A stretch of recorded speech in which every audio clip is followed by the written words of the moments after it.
యాధనేన త్యాగేనైకే అమృతత్వమానసు.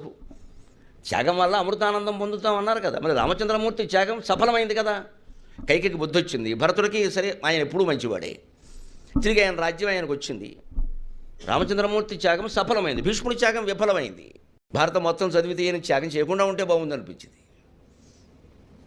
మరి నేను చేసిన త్యాగం ఎందుకు విఫలమైంది? నేను చేసిన త్యాగమే కదా. నేను చిత్తశుద్ధితో చేశాను, పేపర్లో పబ్లిసిటీ కోసం నేను చేయలేదు, నాకేదో బిరుదిస్తారని నేను చేయలేదు, నా తండ్రి కోసం నేను చేశాను. మరి అదే తండ్రి కోసం రామచంద్రమూర్తి రాజ్యాన్ని విడిచిపెడితే ఆ త్యాగం సఫలం అవుతుందా? అదే తండ్రి వివాహం కోసం నేను త్యాగం చేస్తే అది విఫలం అవుతుందా? దీనికి సమాధానం కృష్ణుడు చెప్తే ఎవడో చెప్తాడని అందుకని కొట్టాడు గట్టిగా. చెప్తావా ఇంకా కొట్టమంటావా అని. ఇది భగవంతుడికి భక్తుడికి మధ్యలో ఎప్పుడు ఉండే ఘర్షణ ఇది ఉంటుంది. అంతరాత్మలో ఆ ఘర్షణ పడే వాళ్ళకి తెలుస్తుంది. అది భగవద్ దర్శనం కోసం భక్తుడు తపన చెందుతూ ఉన్నప్పుడు భగవంతుడు మరో రకంగా ఆయనకి దర్శనం ఇప్పిస్తాడు, నేరుగా ఇవ్వడు.